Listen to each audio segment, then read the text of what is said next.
आइए बच्चों, आज हम लोग देखते हैं आरंभिक समाज के विषय में।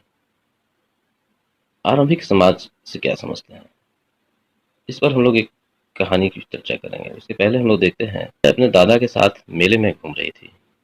मेले में काफी भीड़ थी।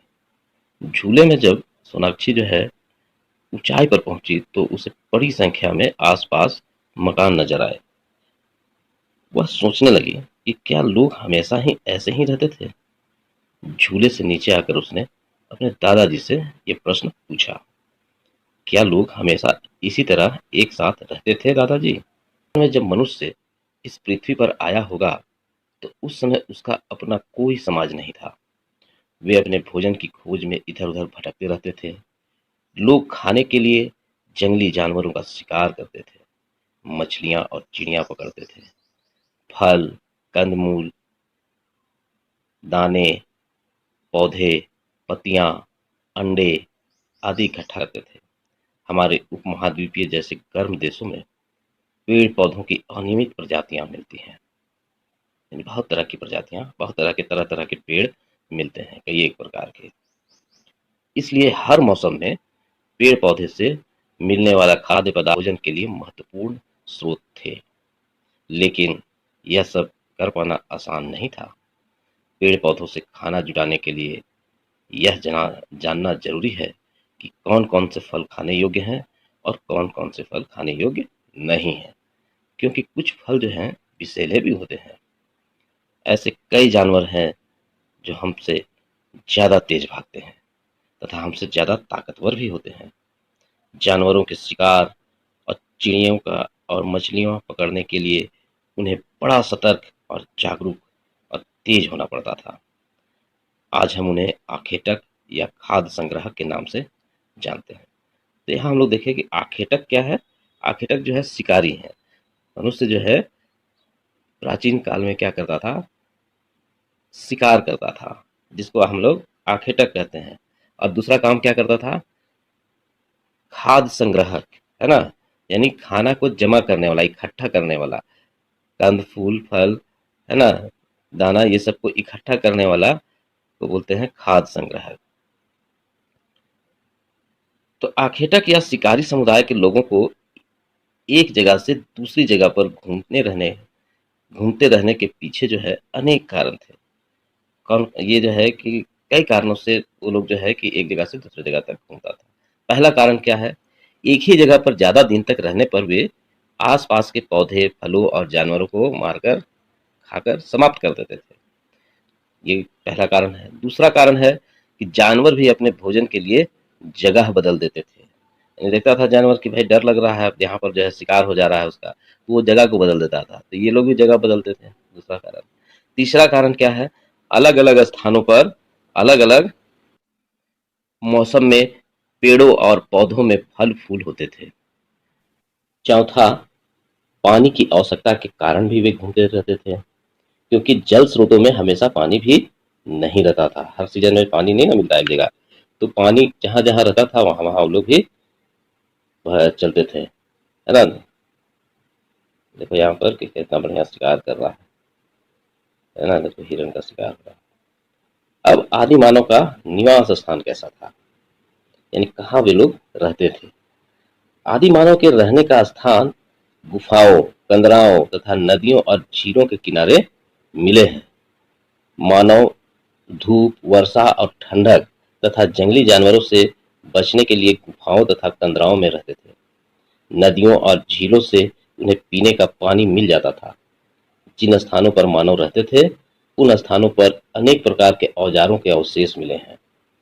उसे हम उद्योग स्थल या आवासीय स्थल, उद्योग स्थल एवं आवासीय स्थल कहते हैं। जहाँ पर लोग पत्थर का औजार वगैरह बनाता था उसको उद्योग स्थल, और जहाँ लोग रहते थे उसको आवासीय स्थल। जनरली लोग जहाँ रहते थे वहीं पर बनाते थे अपना औजार वगैरह। ऐसा इसलिए कि लोग अपने आवास के पास ही औजार के बनाने का काम करते हैं। पाषाण काल के औजार का निर्माण, देखो कैसे निर्माण होता है। बच्चों आप बता सकते हैं कि औजार कैसे बनते हैं। आज के औजार कौन बनाता है? आओ हम पता करते हैं कि पाषाण कालीन औजार कैसे बनाए जाते थे। उस काल में औजार दो तरीके से बनाए जाते थे। पहली विधि क्या थी?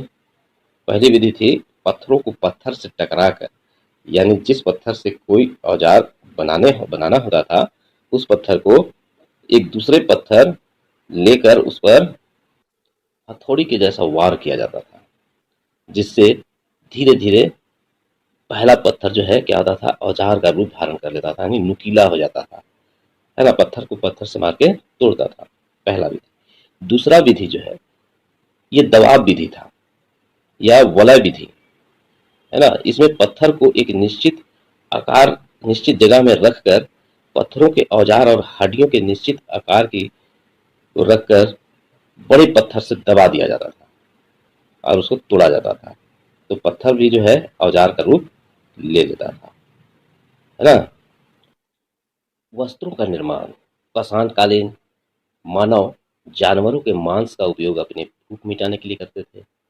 जब ठंड के मौसम में उन्हें ठंड का अनुभव होता होगा, तो जानवरों के खाल तथा पेड़ों की पत्तियों को वह ठंड से बचने के लिए उपयोग करते होंगे। उनका यह वस्त्र के रूप में उपयोग किया जाने वाला खाल या चमड़ी अस्थायी नहीं रहता होगा। ठंड का मौसम समाप्त होते ही ये उन वस्त्रों को फेंक देते होंगे, क्योंकि चमड़ी से क्या होती है, दुर्गंध भी तो आने लगती होगी। देखिए पूरा स्थल जो है क्या है, पूरा स्थल का मतलब क्या है, हम लोग जहाँ औजार, बर्तन और इमारतों जैसी वस्तुओं के अवशेष मिलते हैं, ये वस्तुएं जमीन के ऊपर, अंदर, कभी कभी समुद्र या नदी के तल पर भी पाई जाती हैं। इसको पुरास्थल कहते हैं। आदि मानव के बारे में जानकारी के स्रोत क्या है?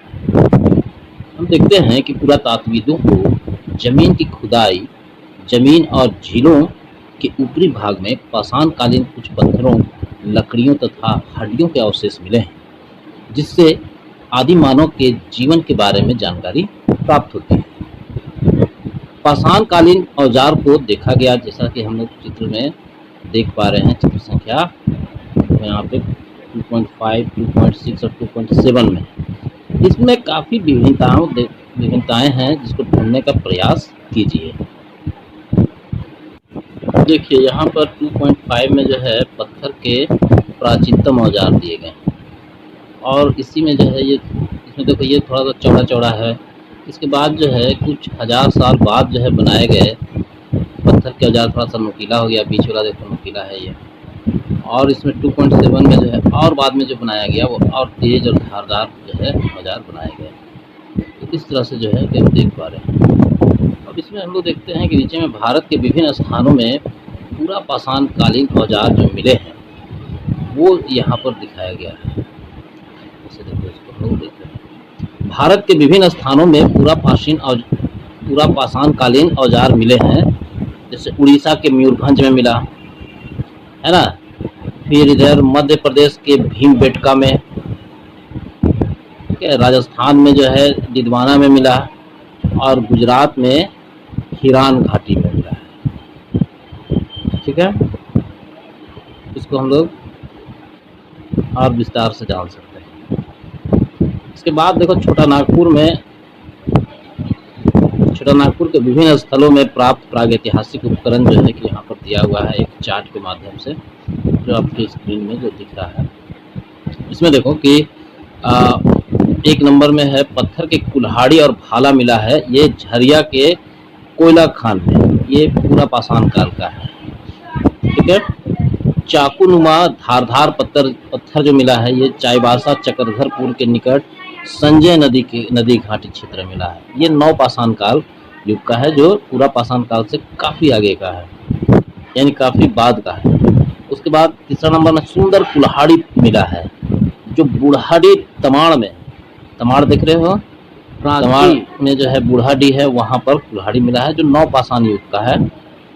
और इसके बाद जो है कि चौथे नंबर में तांबे की कुल्हाड़ी मिली है। तांबा का बना कुल्हाड़ी ये गुमला के बसिया नामक स्थान से मिला है, जो ताम्र युग का है। यह भीमबेटका तुम्हारे किताब में जो है यही है, जो मध्य प्रदेश का यह इलाका है जो भीमबेटका है।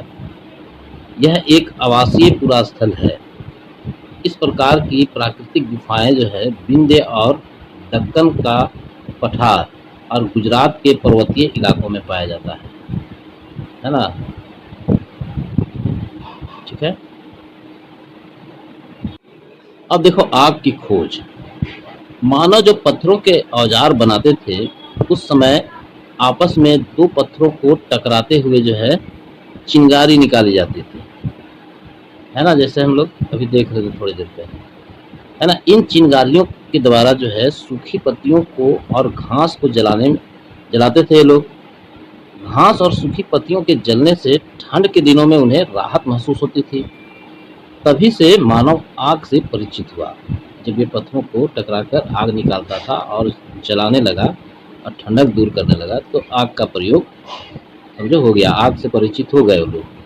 आग का प्रयोग अनेक कार्यों जैसे रोशनी के लिए किया जाता था, मांस को पकाने के लिए जो है करने लगे वे लोग, मांस को पकाने के लिए और खतरनाक जंगली जानवरों को भगाने के लिए भी जो है आग जला देने से जंगली जानवर भाग जाते थे उस जगह से, है ना, तो इसलिए किया जाता था।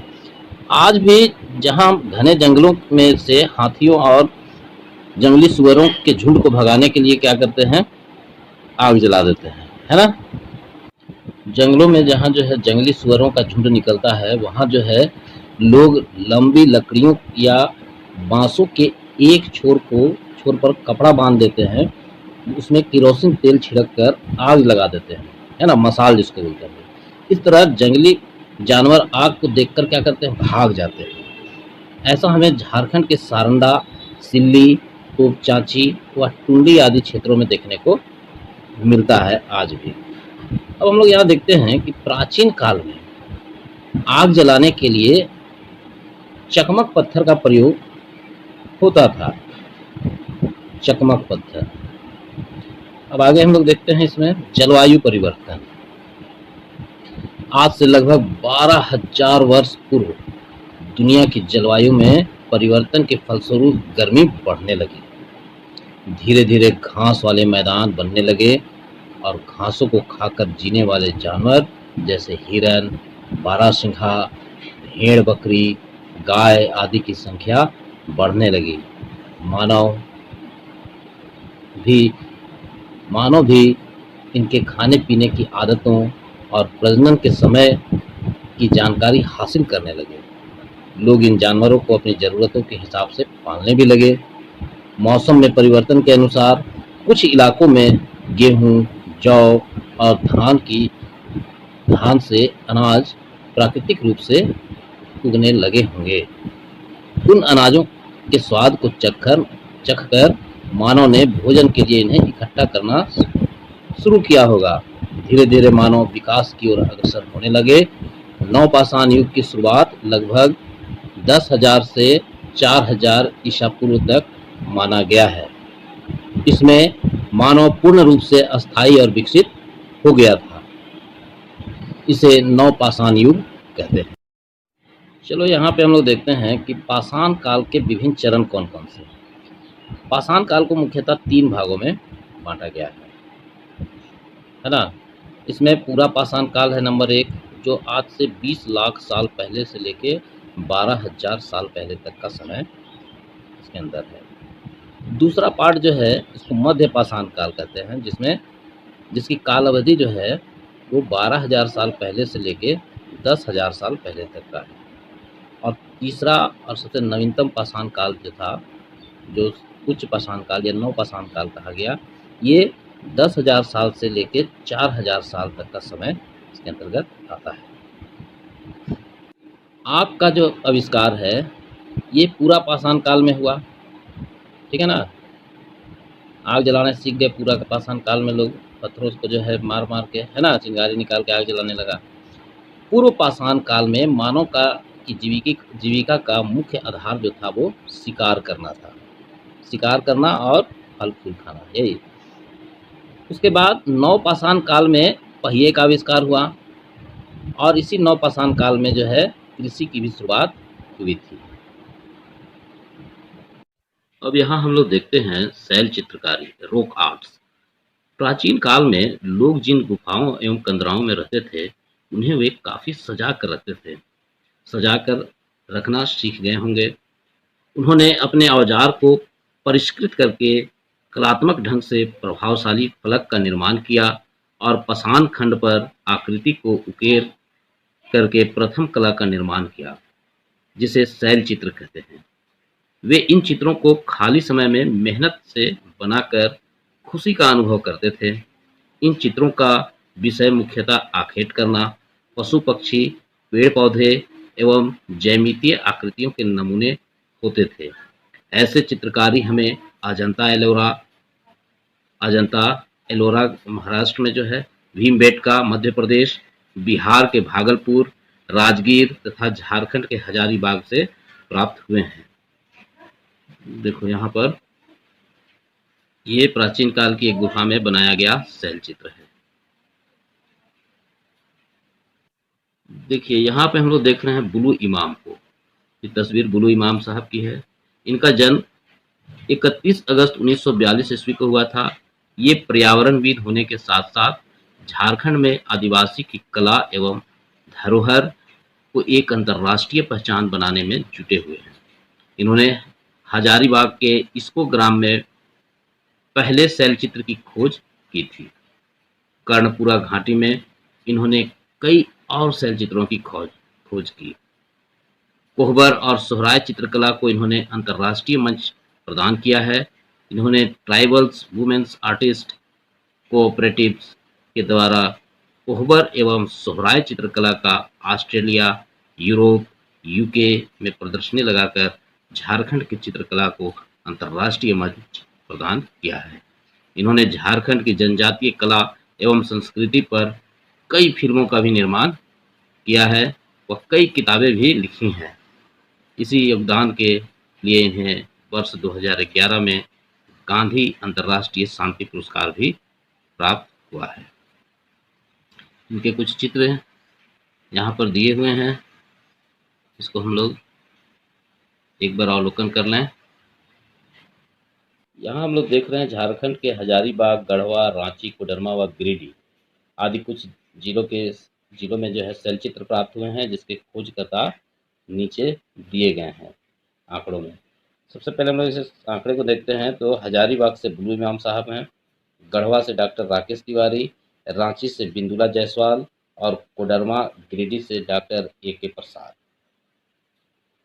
यहाँ पर हम देख रहे हैं शैल चित्र भावनाथपुर गढ़वा। गढ़वा के शैलाश्रय भावनाथपुर प्रखंड के घने जंगल में कैमूर पर्वत पर अवस्थित है। कैमूर की ये पहाड़ियाँ चूने पत्थर की हैं, जो शैलाश्रयों के प्राकृतिक रूप में सर्वदा अनुकूल हैं। यहाँ चित्रों को गेरू मिश्रित घोल एवं कुच्ची की सहायता से बनाया जाता है। अधिकांश चित्रण प्राकृतिक शैली के हैं। पशु चित्रों का रेखांकन बड़े ही स्वाभाविक है।